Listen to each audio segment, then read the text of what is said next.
Como vai, pessoal? Estamos aqui para fazer uma introdução ao iluminismo, um dos assuntos mais importantes que a gente pode estudar em história, porque a partir do iluminismo nasceu o nosso mundo, o mundo moderno. Antes do iluminismo havia um mundo bastante diferente, um mundo dominado por uma mentalidade religiosa, por um pensamento religioso, por uma visão de mundo bastante diferente da visão que se coloca a partir do iluminismo. Houve uma série de mudanças na mentalidade que permitiram que o iluminismo trouxesse novidades, trouxesse novas ideias, na verdade não totalmente inéditas, porque estas ideias eram, no fundo, desdobramentos, derivações das ideias já presentes em pensadores medievais. Muitas das ideias do iluminismo são desdobramentos das ideias humanistas que começam lá na Universidade Medieval do século XII e que vão desenvolvendo até o momento do Renascimento, onde essas ideias realmente eclodem e passam a vigorar na mentalidade dos intelectuais da época. A partir de então, uma sucessão de crises levaram ao abalo da mentalidade cristã. Uma sucessão de crises no mundo europeu medieval que já estava saindo da Idade Média, já havia entrado no período moderno, chamado de período moderno, ok? Que dura até 1789. Houve então uma série de acontecimentos que abalaram as certezas do homem cristão do período moderno. O primeiro desses acontecimentos, a primeira crise que mudou radicalmente e permitiu a chegada de um novo pensamento, foi o Renascimento cultural, conhecido como Renascimento italiano, no século XV, ok? O Renascimento foi uma época onde os escritores, os pensadores, os filósofos tiveram contato com uma cultura de matriz greco-romana, de matriz clássica, né? Houve um renascimento de um interesse pela cultura clássica, ou seja, pela cultura dos gregos e romanos. Ocorre então uma mudança do teocentrismo para o antropocentrismo. Theos, em grego, significa Deus, e anthropos significa homem, humano, né? Portanto, ocorre essa mudança que é chamada de transição do teocentrismo para o antropocentrismo, ou seja, o interesse estético, o interesse moral passa a estar no eixo homem e não mais no eixo Deus. As justificativas morais, inclusive para as ideias políticas, para as ideias políticas, para as ideias sociais, para a ética, para os costumes, as justificativas que antes eram predominantemente de matriz teológica passam a tornar-se de matriz humana ou de matriz filosófica. O Renascimento é, portanto, não uma mudança radical, não uma mudança que chega a... Ele não é uma mudança que chega a transformar a mentalidade, mas ela opera um sutil deslocamento no eixo cognitivo, moral e estético de Deus para o homem, ou seja, aquilo que validava antes a cultura, o elemento mais importante, o elemento predominante na cultura, que era Deus, passa a ser o homem, mais precisamente o homem divino, certo? Porque a ideia do Deus que se fez homem é invertida no Renascimento e passa a vigorar o homem que se faz Deus.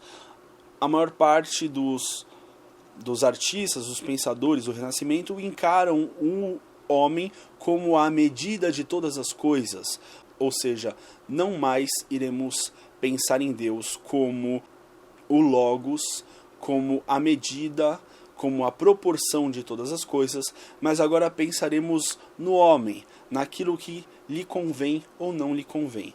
Esta mudança é uma mudança que inicialmente não parece bastante importante, mas ela vai permitir toda a mudança no pensamento europeu posterior. Inclusive, não poderia haver iluminismo sem que houvesse antes um renascimento. Este renascimento pode ser entendido também como um renascimento do interesse pelo paganismo, né? No período do Renascimento havia um grande interesse pela magia, pela astrologia, pela cabala, que eram presentes na mentalidade medieval, estavam presentes em concepções cosmológicas, porém, no Renascimento isso toma uma proporção maior. Ocorre também uma segunda crise no mundo medieval europeu. Esta crise acontece no século XVI, e é chamada de Reforma Protestante. A Reforma Protestante, ela inicia-se com Martinho Lutero, quando Martinho Lutero era um padre, ele era um religioso da Igreja Católica, e ele tinha bastante interesse pela Bíblia, bastante interesse pela Escritura Sagrada, que ele entendia como sendo a principal referência na autoridade religiosa. Martinho Lutero entende que toda vez que a Igreja e a Bíblia discordarem uma da outra, é porque a Igreja está cometendo um equívoco. Portanto, Martinho Lutero era um cristão bastante sincero. Para Martinho Lutero, algumas coisas que a Igreja fazia naquele momento não estavam corretas, porque não estavam de acordo com o que Martinho Lutero entendia como as orientações da Escritura Sagrada, as orientações da Bíblia. Mas, lembremos, naquele período, a Bíblia não era lida por todas as pessoas, porque, em geral, a Bíblia estava manuscrita, ou seja, a imprensa tinha acabado de aparecer, não era muito difundido ainda o hábito, o costume da leitura, as pessoas não eram alfabetizadas em geral, às vezes nem os nobres eram alfabetizados, e o Martinho Lutero tinha esse acesso à Bíblia, mas nem todas as pessoas tinham esse acesso. Não que elas não pudessem chegar até a Bíblia, mas elas não poderiam compreender o que diz a Bíblia. O próprio Martinho Lutero foi um dos primeiros que transcreveu, que traduziu a Bíblia das línguas antigas, no caso o latim e grego, para as línguas modernas, e nisso o Martinho Lutero inclusive influenciou bastante na formação da língua alemã, que era a língua que ele falava. Martinho Lutero escreveu 95 teses, as quais ele divulgou. Diz o senso comum que ele pregou essas teses na frente da sua igreja, mas Martinho Lutero possivelmente divulgou isso a partir de panfletos ou de alguma forma de fazer com que isso se tornasse público. Martinho Lutero deu um jeito de que suas teses se tornassem públicas e que as pessoas tivessem conhecimento sobre elas. E nestas teses, Martinho Lutero estabelecia algumas críticas às práticas religiosas que eram chamadas de simonia. O que é uma simonia?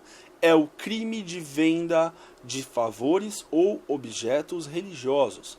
A ideia da simonia deriva do Simão Mago, um personagem do Atos dos Apóstolos, que teria tentado comprar de Pedro a habilidade de fazer milagres. Ele teria oferecido para Pedro todo o dinheiro que tinha para que ele lhe ensinasse a ressuscitar um homem, a curar um homem. E a partir de então a ideia de simonia deriva do nome dele, Simão o Mago. A tentativa de vender, de obter benefícios espirituais a partir da compra, a partir do dinheiro, que não é exatamente algo muito cristão. Bom,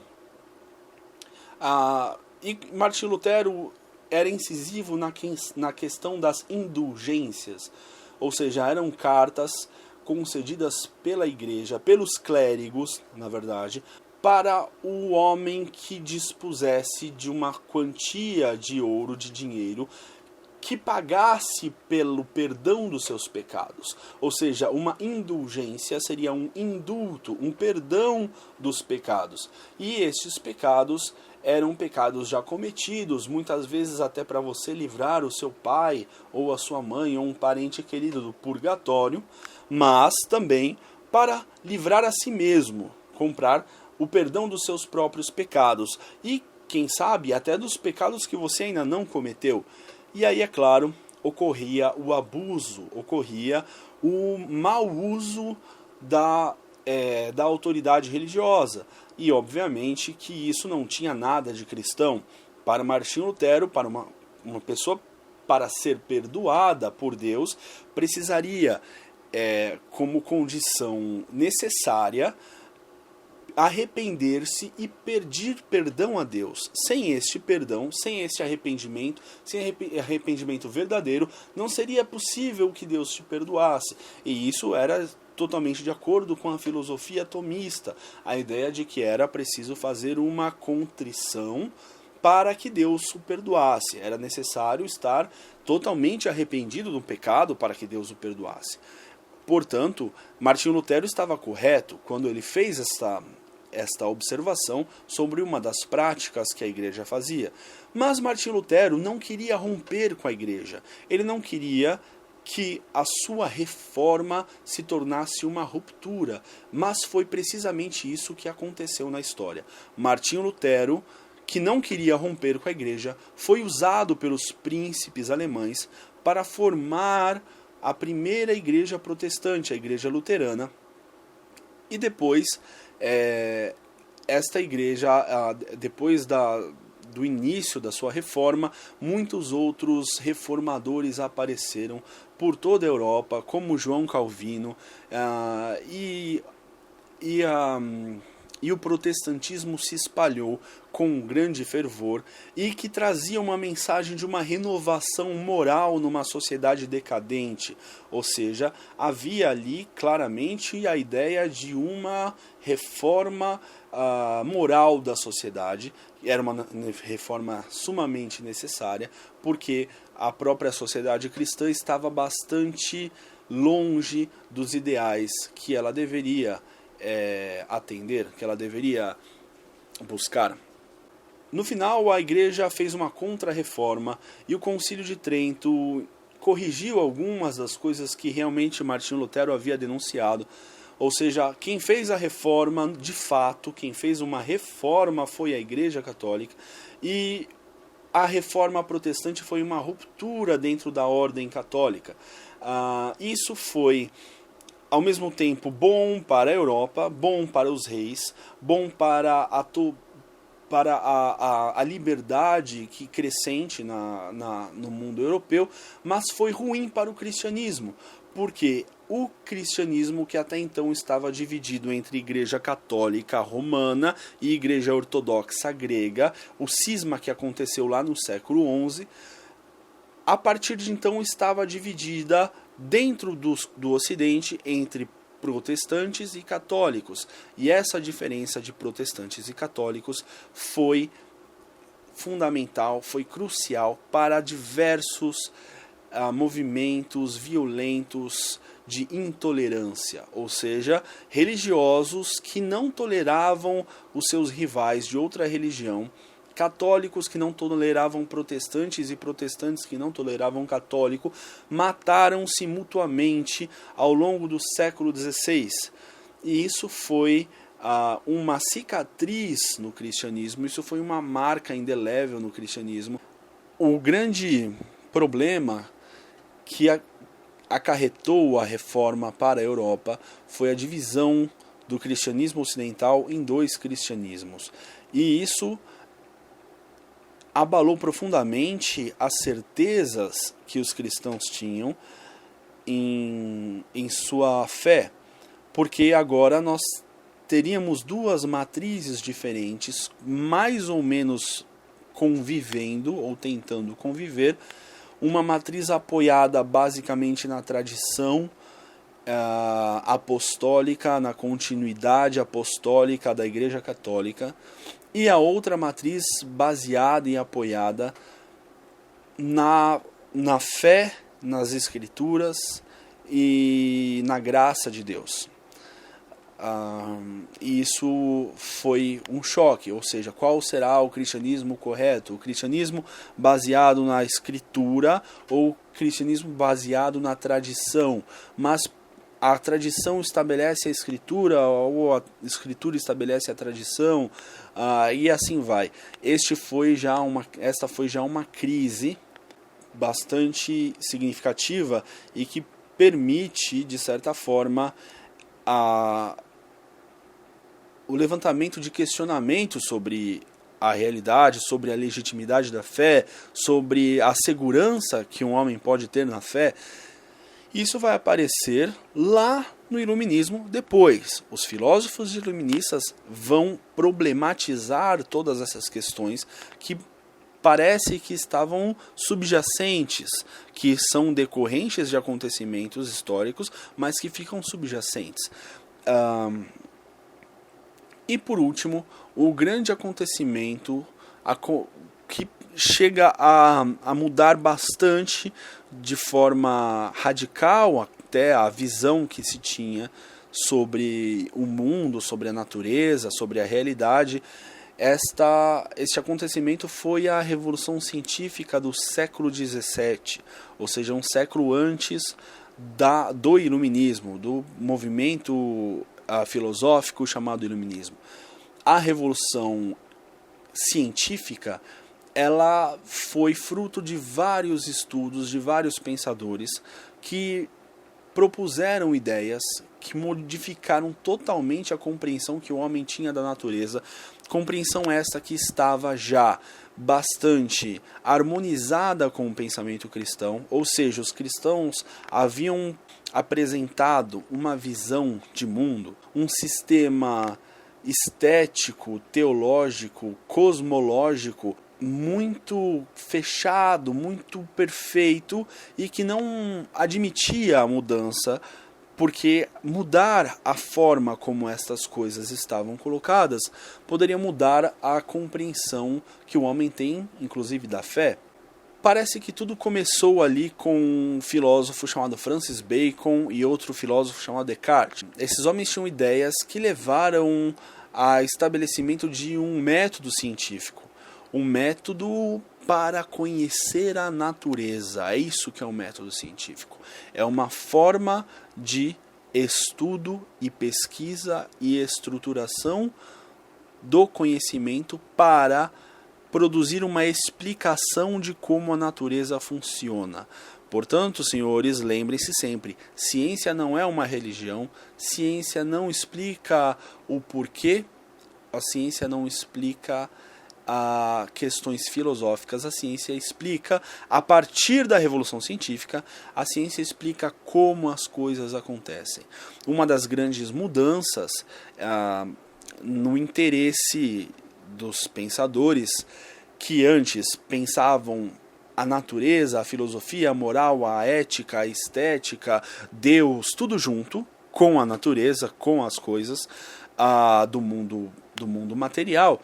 No entanto, acontece então um distanciamento específico do estudo da natureza para fora do campo da filosofia. E aí nasce a ciência, principalmente a física, a química, e ela nasce com objetos, fenômenos que são fenômenos físicos, são fenômenos observáveis, são fenômenos da ótica, são fenômenos da mecânica, são fenômenos que são quantificáveis. E essa é a diferença da ciência para a filosofia. A ciência trata de coisas quantificáveis, a ciência trata de coisas que eu posso medir, pesar, mensurar, falar o tamanho, falar a largura, dar algum número, algum dado preciso a respeito destas coisas. E a proposição de leis universais está implícita na ideia de ciência, ou seja, eu vou olhar a natureza, tirar dados dela, ou seja, a partir da observação das coisas, em si, na natureza, as coisas no mundo.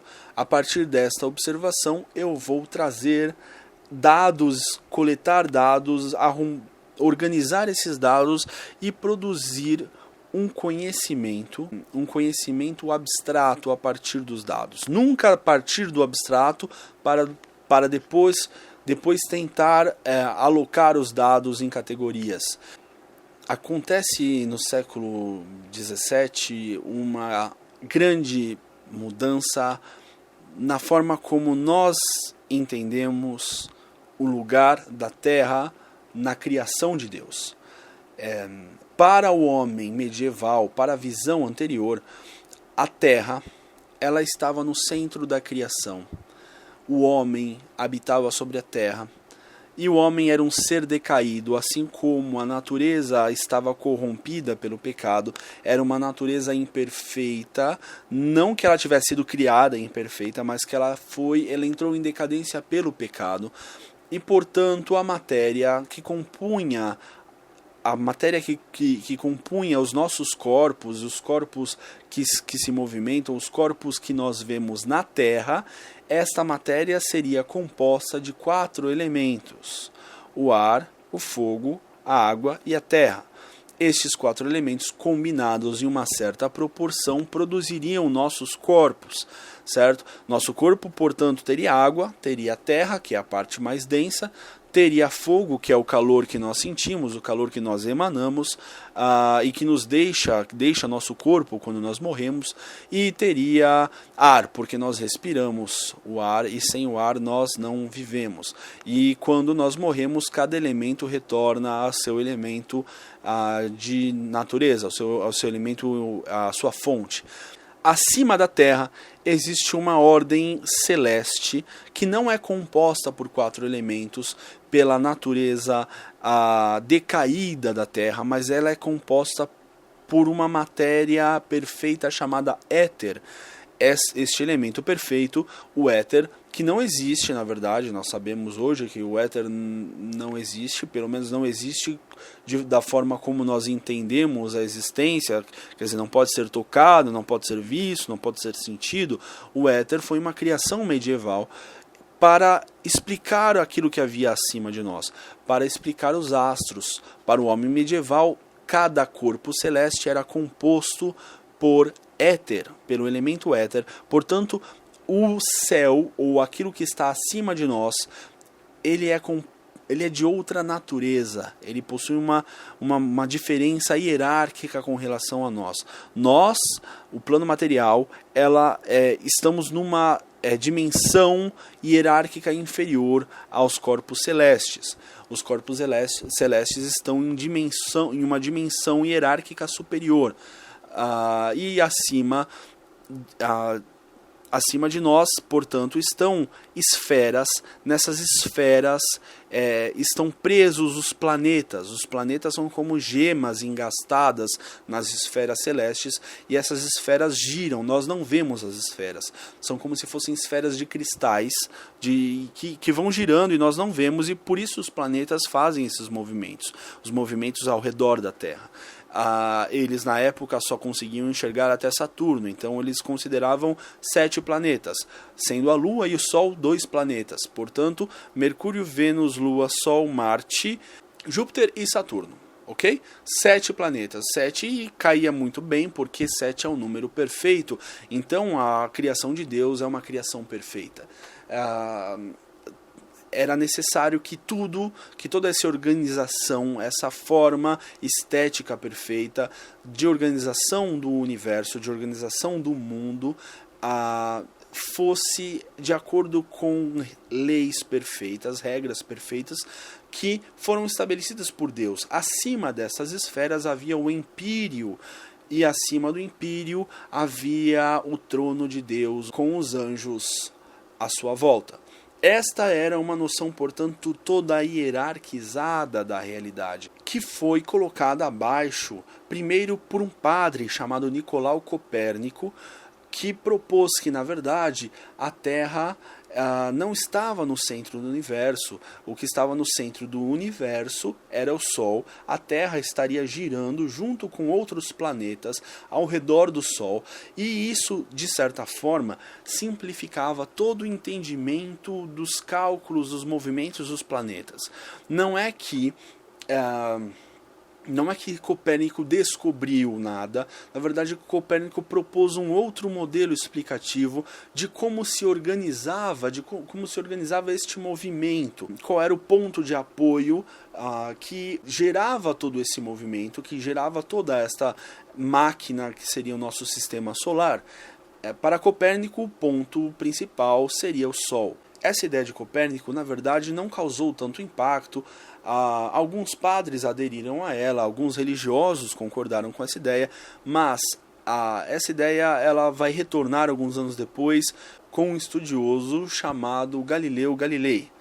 O Galileu tinha absorvido essas ideias de Copérnico e falou: nossa, mas isso faz muito sentido, porque isso explica o movimento dos planetas, de forma que antes era muito complicado ficar colocando epiciclos, ficar colocando um monte de coisa, porque os planetas não estavam girando ao nosso redor, mas do nosso ponto de vista eles fazem movimentos estranhos no céu.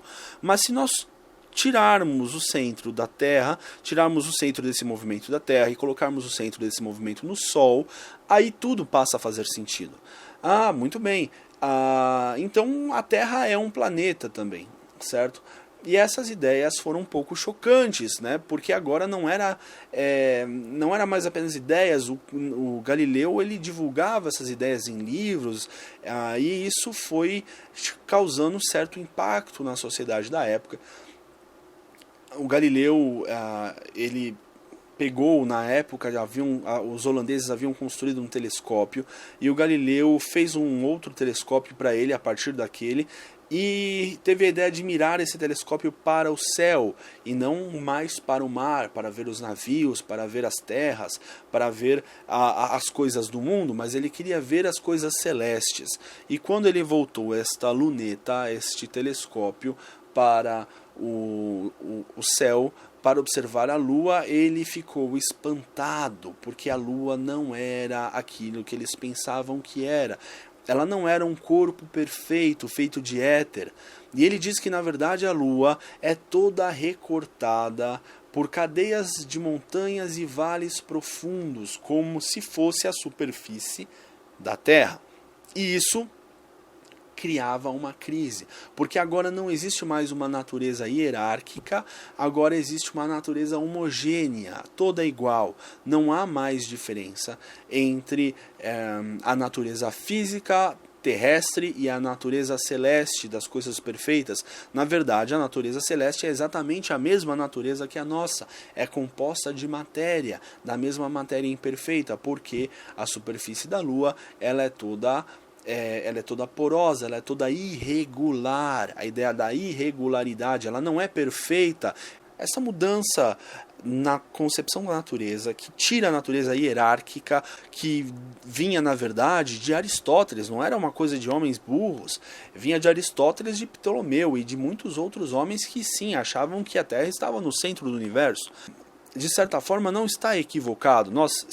Quando nós vemos com nossos olhos, do ponto de vista da Terra, sim, a Terra está no centro de tudo.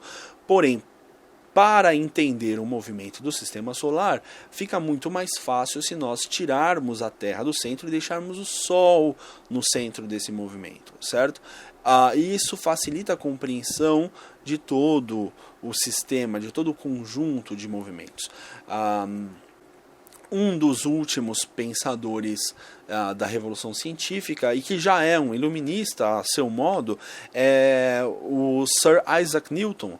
Newton tinha a ideia firme de que o sistema solar girava ao redor do Sol, e que tudo estava preso por uma lei de gravitação universal.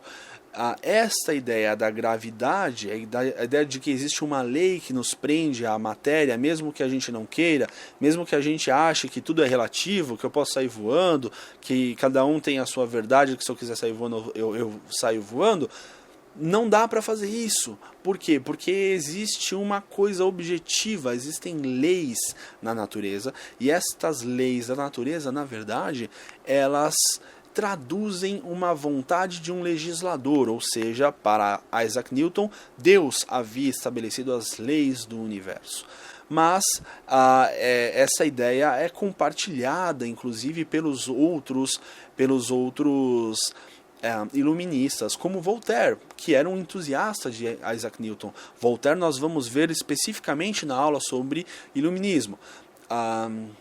Mas nós sabemos, Voltaire não era exatamente uma pessoa religiosa, né? Voltaire, ele sim acreditava que havia um Deus que havia colocado o universo em movimento, em funcionamento, um Deus que havia estabelecido as regras necessárias para o funcionamento do universo, mas que este Deus não era exatamente o Deus que está na Bíblia, porque o que está na Bíblia são invenções humanas, são superstições. Esta é uma noção principal do iluminismo. Veja só que isso começa lá atrás com o deslocamento do eixo teocêntrico para o eixo antropocêntrico. O Deus não é mais importante para nós decidirmos questões morais, questões éticas, questões estéticas, porque agora nosso interesse está no homem. A filosofia humanista, que vai dizer que o homem é a medida de todas as coisas. Depois temos a Reforma Protestante, que vai dividir o cristianismo e abalar, de certa forma, a fé, com a convicção na salvação, de que forma que o homem vai se salvar, como que é essa questão da vida após a morte, o que Deus quer do homem, o que Deus espera do homem. Todas essas questões vão ser abaladas e a unidade cultural da Europa vai se dividir, vai ter aí uma cisão. E por último, a Revolução Científica vai na verdade solapar a concepção de natureza do homem medieval e colocar uma concepção moderna de natureza. Aí sim, a partir da Revolução Científica, eu entendo que nós estamos falando de um período moderno de fato, apesar de que para o homem comum essa revolução científica não estava nem acontecendo. O homem que trabalha no campo, o homem que não trabalha com as ideias, o homem que não estuda, o homem que não lê, essa revolução não estava nem acontecendo. O mundo para ele era exatamente o mundo que era há 1000 anos atrás, era um mundo agrário. Mas para a corte, para os homens de ideias, para a política europeia, essas ideias abalaram bastante as convicções e mudaram a forma como os homens pensavam. Os homens passam então a não mais pensar em Deus como uma justificativa legítima para os atos e passam a pensar numa sociedade a partir dos seus princípios puramente humanos, certo? Isso traz consequências boas e ruins. Por um lado, nós retiramos muito a ética da política, coisa que começa lá com Maquiavel, um filósofo do Renascimento, que ele era, de certa forma, à frente de seu tempo, porque para Maquiavel a política não tem nada a ver com moral, a política tem a ver com a manutenção do poder, e esta manutenção do poder ela reaparece num filósofo pré-iluminista que é o Thomas Hobbes. Thomas Hobbes fala que o mais importante para a sociedade é que exista um poder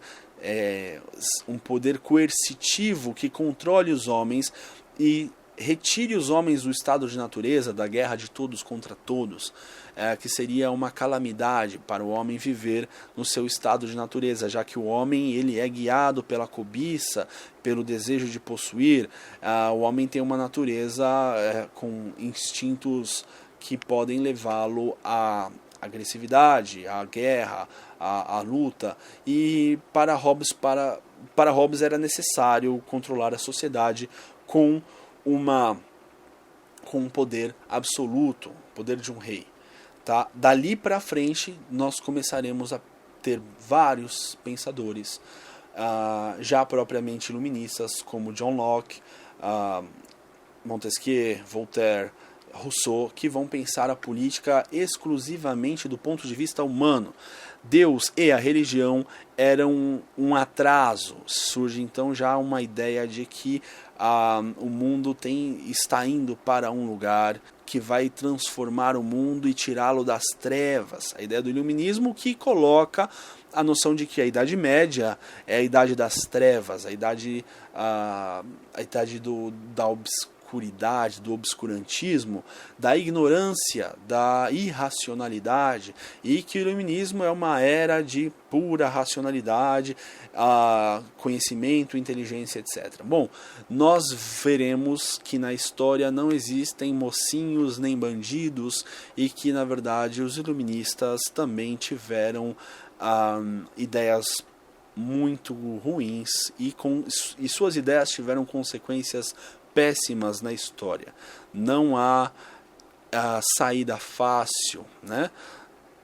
Não existe solução fácil quando estamos falando de história do homem, dos seus problemas políticos, do significado da existência de Deus ou não. Nada é fácil de se responder assim, pluft, certo?